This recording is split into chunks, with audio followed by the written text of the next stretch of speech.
Episode start होता है यजीन के ब्यूटीफुल फेस के साथ। यजीन अपना पार्सल लेने डोर ओपन करती है और पार्सल होंग देने आता है। यजीन होंग से कहती है साइन नहीं करनी।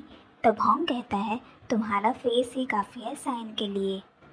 यजीन क्लोथ्स ट्राई करती है और मिसरा को कहती है मेरी क्लासमेट की वेडिंग है जहाँ मेरी दूसरे क्लासमेट मेरे स्मॉल टाउन क्लिनिक के बारे में गॉसिप करेंगे, इसलिए मुझे सबसे अच्छा दिखना है। हम देखते हैं होंग पार्सल पे पार्सल यजीन को डिलीवर करता है और यजीन सब क्लोथ्स ट्राई करती है। तब होंग उससे पूछता है तुम इतने कपड़ों की शॉपिंग क्यों कर रही हो। यजीन कहती है तुम जैसा फैशन टेररिस्ट क्या समझे फैशन के बारे में। यजीन होंग से कहती है वो संडे को सेउल जाने वाली है इसलिए। यजीन वेडिंग में जाने रेडी होकर निकलती है। बाहर होंग को देख वो हैरान होती है। होंग कहता है मुझे एक फेवर चाहिए तुमसे। गामरी और उनकी फ्रेंड को सेउल उनके बच्चों से मिलने जाना है। तुम भी सेउल जा रही हो तो हम भी तुम्हारे साथ चलते हैं। यजीन होंग से कहने जाती है कि वो नहीं ले जा सकती, बट होंग उसे कैसे भी कन्विंस कर लेता है। सब कार में बैठते हैं। गामरी की फ्रेंड बैग से स्नैक्स निकालकर सबको देती है। वो लोग यजीन को पोटैटो केक ऑफर करते हैं, पर यजीन मना करती है और कहती है मैं कार चला रही हूँ। तब होंग उसको खिलाता है। होंग नोटिस करता है कि गामरी नहीं खाती। तब गामरी कहती है कि केक थोड़ा अनकुक है उसकी वजह से, पर गामरी की फ्रेंड कहती है केक अनकुक नहीं है, उसके दांत जो कमज़ोर है उसकी वजह से नहीं खा पा रही है। हमने उसे यजीन की क्लिनिक जाने कहा। यजीन भी गामरी को क्लिनिक आने कहती है, बट गामरी को देखकर लगता है जैसे गामरी ज़रा भी इंटरेस्टेड नहीं है। फिर पीछे से एक कार यजीन की कार को कट मारकर आगे जाती है। तब यजीन होंग को प्रोटेक्ट करने अपना हाथ बढ़ाती है। यजीन उस कार का पीछा करती है। होंग कहता है तुम क्यों उसका पीछा करके उसके जैसे बन रही हो। यजीन कहती है उसको पता होना चाहिए उसकी गलती की वजह से एक्सीडेंट होते होते रह गया। यजीन उस कार वाले से कहती है तुम ऐसे कैसे ड्राइव कर रहे हो, अभी एक्सीडेंट होते होते रह गया। वो कार वाला कहता है एक्सीडेंट हुआ तो नहीं ना। तब गामरी की फ्रेंड उस कार वाले को गाली देती है और बहुत सुनाती है, जिससे वो कार वाला वहाँ से फटाफट निकल जाता है। यजीन गामरी और उसकी फ्रेंड का इंतज़ार कर रही होती है और कहती है ये लोग को इतना टाइम क्यों लग रहा है। तब होंग आकर उससे रोस्टेड पोटैटो ऑफर करता है, बट यजीन मना कर देती है। तब गामरी और उसके फ्रेंड रेस्टरूम से निकलते हैं, पर वो लोग म्यूज़िक सीडी खरीदने चली जाती है। सब कार में म्यूज़िक एंजॉय कर रहे होते हैं। यजीन थोड़े टाइम तो कुछ नहीं कहती, पर फिर वो कहती है कि म्यूज़िक बंद हो सकता है, मैं कार नहीं चला पा रही। तब होंग कहता है तुम अच्छी पार्टी पॉपर हो। सब यजीन से उसके होम टाउन और फैमिली के बारे में पूछते हैं। यजीन कहती है कि मेरे पापा रिटायर्ड है और मॉम की डेथ हो चुकी है। तब सब उसे सॉरी कहते हैं। गामरी की फ्रेंड यजीन से कहती है मुझे रेस्टरूम जाना है, यहाँ कहीं आसपास हो तो प्लीज़ कार रुका देना। तब गामरी की फ्रेंड कहती है हम ओल्ड एज वालों को बाथरूम की बहुत प्रॉब्लम होती है। तब यजीन एक स्टॉप से दूसरे स्टॉप पर रेस्टरूम में अपनी कार रुकाते रुकाते वो लोग को सेउल छोड़ती है। होंग कार में होता है। दोनों साइलेंट होते हैं। होंग कहता है मुझे लगा वो लोग जाने के बाद तुम मुझ पे चिल्लाओगी। तब यजीन कहती है वैसे भी तुमने एक बार मेरी हेल्प की थी, उसके बदले में मैंने तुम्हारी हेल्प की। होंग उसे सिग्नल पर कार रुकाने कहता है। यजीन होंग को वहाँ छोड़कर अपने फ्रेंड के वेडिंग वेन्यू में पहुँचती है। यजीन अपने फ्रेंड के साथ टेबल पर बैठी खा रही होती है। तब यजीन की फ्रेंड उसे कहती है तुम तो बहुत ही पंक्चुअल हो, तो आज कैसे लेट हो गई। यजीन कहती है मेरे कुछ अपने रीजंस थे इसके लिए। यजीन कहती है ये सब छोड़ो, बताओ तुम लोग कैसे हो। यजीन की एक फ्रेंड कहती है मैंने सेउल में अपना क्लिनिक ओपन किया है। तब वो यजीन से कहती है तुम्हारा कंट्री साइड क्लिनिक कैसा है, वहाँ तो एकदम सिंपल क्लिनिक होगा है ना। यजीन कहती है शायद तुम लोग न्यूज़ नहीं रीड करते, कंट्री साइड प्लेसेस डेवलप हो रही है तो वहाँ अपॉर्चुनिटी ज़्यादा है, और वैसे भी वहाँ सिर्फ मेरा ही डेंटल क्लिनिक है तो पेशेंट की लाइन लगी रहती है। यजीन वहाँ से निकलती है और वहाँ वो ब्राइड की मॉम को देखती है, कैसे वो उसकी डॉटर को विदा करती है, और वो थोड़ी इमोशनल हो जाती है। होंग आता है और उसे कहता है मेरा मोबाइल तुम्हारे कार में रह गया था। यजीन होंग को वहाँ से निकलने कहती है, क्योंकि उसे डर था कि कहीं उसकी क्लासमेट उन दोनों को साथ में देखकर कुछ गलत ना समझ बैठे। होंग यजीन की कार में बैठता है और उसे कहता है मुझे टर्मिनल पर छोड़ देना। यजीन कहती है टर्मिनल कब का पास हो गया। तो होंग उससे कहता है ठीक है, तो जब तुम थक जाओ तब बताना, मैं ड्राइव करूँगा। यजीन कहती है नहीं, मैं मेरी कार किसी को चलाने नहीं दी। फिर दोनों के बीच सेउल और गॉन्गजिन वॉर होती है, यानी दोनों सब कुछ सेउल और गॉन्गजिन से कंपेयर करते हैं और दोनों के बीच बहस होती है। दूसरी ओर हम देखते हैं वारजंग और युनचुल दोनों गार्बेज का फोटो निकालते हैं। वहीं मिसोया आती है और वो युनचुल को कहती है, आप तो हमारे पेशेंट हो ना, आप पुलिस ऑफिसर हो, वैसे ये यूनिफॉर्म में आप बहुत ही डिफरेंट लगते हो। वैसे वो दिन आप बहुत डरे हुए थे। युनचुल कहता है नहीं। मिसोया कहती है दूसरी बार आप नर्वस मत होना। हम सोकर उठता है, वो उसे कहता है मैं कब सो गया था। यजीन इतनी लंबे तक कार चलाकर इरिटेट हो गई होती है और वो होंग को कहती है तुम सो गए, मुझे एटलीस्ट एंटरटेन करते। होंग कहता है तुमने खुद ही कहा था तुम्हें चुपचाप कार चलाना पसंद है।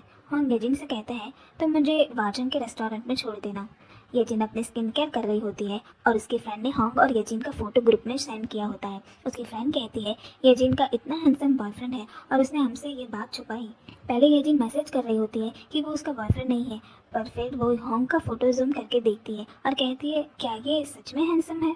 दूसरी ओर होंग कार के इंसिडेंट को याद करता है जहाँ यजीन होंग के लिए अपनी कार की सीट को स्लीप मोड पे करती है और ये याद करके होंग हंसता है। होंग सो रहा होता है और उसकी अचानक से नींद उड़ जाती है और वो मेडिसिन खाता है। यहाँ मैं बता दूँ होंग से जुड़ा कुछ तो राज है जो आगे एपिसोड में हमें पता चलेगा।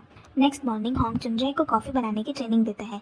येजिन आती है और वो होंग से कहती है तुम यहाँ भी काम करते हो, तुम कैसी लाइफस्टाइल जीते हो। होंग को कहीं जाना होता है, वो चुनजाई को कॉफ़ी बनाने कहता है पर येजिन लाटे ऑर्डर करती है।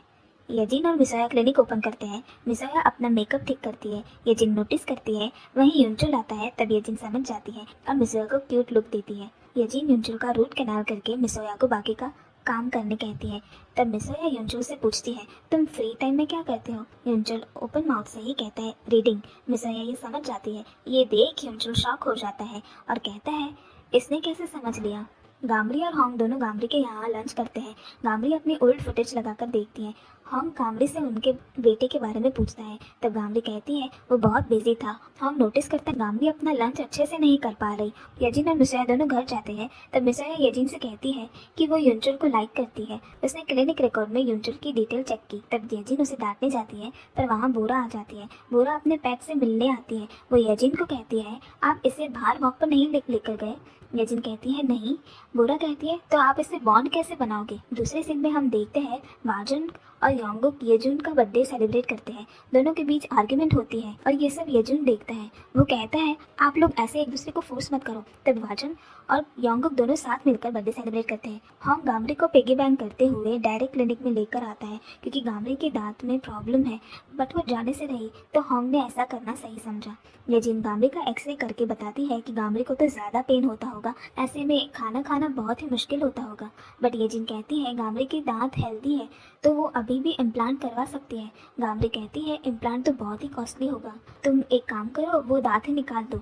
येजिन कहती है आपकी एज के लिए बहुत ही डेंजरस है, मैं ऐसा नहीं कर सकती। येजिन कहती है क्या आप पैसों की वजह से ये ट्रीटमेंट अवॉइड कर रहे हो। तब गामरी कहती है नहीं ऐसा नहीं है, मेरे पास बहुत पैसे हैं, मेरा बेटा सेउल में अकाउंटेंट है, मेरी पोती हार्वर्ड यूनिवर्सिटी में पढ़ती है और मेरे पास बहुत सारी ज़मीनें हैं। येजिन कहती है अगर ऐसा नहीं है तो आपको ट्रीटमेंट करवानी चाहिए। गामरी और येजिन के बीच आर्ग्यूमेंट होती है और येजिन उन लोग को वहाँ से जाने कहती है। होंग येजिन को कहता है तुमने कितने रूडली बात की उनसे। येजिन कहती है मैंने जो सिचुएशन थी वही कहा। दूसरे दिन होंग पैसों का इंतजाम करके गामरी के पास जाता है। वो उसे कहता है कल मैं आपकी परमिशन के बिना आपको क्लिनिक लेकर गया, उसके लिए सॉरी, बट आपको तकलीफ हो रही थी इसलिए मैं आपको वहाँ लेकर गया था। फिर वो पैसों का एनवलप निकाल कर गामरी को देता है और कहता है मैं आपका इम्प्लांट करवाना चाहता हूँ। गामरी कहती है मैं 3 गिनूं उसके पहले तुम यहाँ से निकल जाओ। फ्रस्ट्रेटेड गामरी होंग पानी फेंकती है और होंग कहता है मैं कल फिर से आऊँगा। वहीं सेम नाइट होंग येजिन को बुलाता है। वो येजिन से कहता है मैं गामरी के इम्प्लांट के पैसे दूंगा, तुम्हें गामरी को सिर्फ इतना कहना है कि ये कोई चीप स्कीम है। येजिन कहती है नहीं, मैं अपने पेशेंट से झूठ नहीं बोल सकती। होंग कहता है तुम ऐसा करो, तुम कहो कि तुमने इम्प्लांट ट्रीटमेंट में उनको डिस्काउंट दिया है और बाकी का पे आउट मैं कर दूंगा। येजिन होंग से कहती है अगर उन्हें ट्रीटमेंट नहीं करनी तो तुम क्यों फोर्स कर रहे हो। होंग कहता है ऐसा नहीं कि उन्हें ट्रीटमेंट नहीं करनी, पर वो ट्रीटमेंट नहीं करवा सकती, उन्हें किसी पे बोझ बनना नहीं पसंद इसलिए। यजिन गुस्से से कहती है कि पेरेंट को हमेशा अपने हेल्थ की ध्यान देनी चाहिए बजाय सेविंग्स के। ये सुनकर हॉन्ग यजिन के सामने इमोशनली देखता है क्योंकि यजिन को उसकी मॉम की डेथ का गम है इसलिए। दूसरे दिन हॉन्ग फिर से गामरी के पास जाता है। गामरी कहती है तुम मुझसे पैसों की कोई बात मत करना। हॉन्ग कहता है नहीं, मैं यहाँ कोई पैसे देने नहीं आया, आपको लॉन्ड्री में हेल्प करवाने आया हूँ। हॉन्ग कहता है आप आपके बेटे से पैसे ले सकते हो तो मुझसे क्यों नहीं। वो कहता है मैं भी आपको हेल्दी दिखना चाहता हूँ। गामरी अपने बेटे को कॉल करती है और उसे कहती है तुमने मेरा भेजा हुआ क्रैब खाया। उसका बेटा कहता है नहीं, मुझे टाइम नहीं मिला। तब वो कहता है कल मेरी हॉन्ग से बात हुई आपके इम्प्लांट के बारे में। वो कहता है अभी मेरे पास पैसे नहीं है तो आप अभी डेंचर वाला ट्रीटमेंट करवा लीजिए, इम्प्लांट हम बाद में करवा लेंगे। ये कहकर उसने कॉल कट कर दिया। यजिन गामरी के बारे में ही सोच रही होती है। वो गामरी को मिलने जाती है। गामरी यजिन को डिनर के लिए इन्वाइट करती है। यजिन गामरी की कुकिंग की तारीफ करती है। तब गामरी अपना इंटरव्यू वाला फुटेज चलाती है। वो यजिन से कहती है कि मेरे पापा कोरिया के इंडिपेंडेंट के लिए लड़े थे और उसका लेटर मेरे पास था। वो लेटर चाइनीज़ में था जो मुझे समझ नहीं आता था, पर हॉन्ग ने मुझे लेटर पढ़ के बताया। लॉन्ग चैट के बाद इवनिंग में यजिन गामरी को कहती है आप क्लिनिक आ जाओ, ट्रीटमेंट के लिए मैं सिर्फ मटेरियल चार्ज लूँगी। वो कहती है कुछ स्क्विड पसंद है ना, मैं आपको स्क्विड खाते देखना चाहती हूँ। दूसरे दिन गामरी क्लिनिक जाती है। बिग स्माइल के साथ यजिन को कहती है कि मैं इम्प्लांट करने रेडी हूँ और मैं अभी कैश पे करूँगी। वो कहती है मैंने अपनी पूरी लाइफ काम किया है, इतना तो मैं डिजर्व करती हूँ। योंग प्राउडली वाजंग और हॉन्ग को कहता है मैंने सिक्योरिटी कैमरा लगवा दिया है। वाजंग उसे कहती है पहले ही लगवा देते तो ये ना होता। तभी हॉन्ग को गामरी का कॉल आता है। गामरी कहती है उन्हें लाइट फूड खाना है। हॉन्ग फटाफट से फूड लेकर पहुंचता है। गामरी हॉन्ग से कहती है उसने इम्प्लांट ट्रीटमेंट करवाई और वो यजिन की तारीफ करती है। वहीं नाइट को यजिन अपने हेयर वॉश करती है और बीच में ही लाइट चली जाती है। यजिन वाजंग को कॉल करती है। तब हॉन्ग वहां आता है और वो फ्यूज बॉक्स चेक करता है। फिर पावर कंपनी में कॉल करके पूछता है। वहाँ से पता चलता है वो लोग लाइट फिक्स कर रहे होते हैं, मिसरा भी नहीं होती। हॉन्ग यजिन को कहता है अगर तुम चाहो तो मैं यहाँ रुक सकता हूँ। यजिन उसे कहती है तुम आइसक्रीम खाओगे, वैसे भी लाइट गई है तो पिघल जाएगी इसलिए। हॉन्ग यजिन से कहता है मैंने तुम्हें जल्दी जज कर दिया इसलिए सॉरी। वो कहता है अगर तुम गामरी के घर ना जाती तो शायद वो ट्रीटमेंट ना करवाती। फिर हॉन्ग वहाँ से चला जाता है और यजिन का मैसेज आता है कि तुम्हारा क्लोजेट ओपन करो। यजिन अपना क्लोजेट ओपन करती है और अपना खोया हुआ शू देखकर खुश हो जाती है और वो हॉन्ग को पूछने भागती है। वो हॉन्ग से पूछती है ये कहाँ से मिला। हॉन्ग कहता है स्ट्रीट से। तब यजिन शूज़ पहनती है और लाइट आ जाती है और हमारा एपिसोड यहीं खत्म हो जाता है। कमेंट में बताइए आपको ये एपिसोड कैसा लगा। चलिए मिलते हैं नेक्स्ट पार्ट में, तब तक चैनल को सब्सक्राइब करें।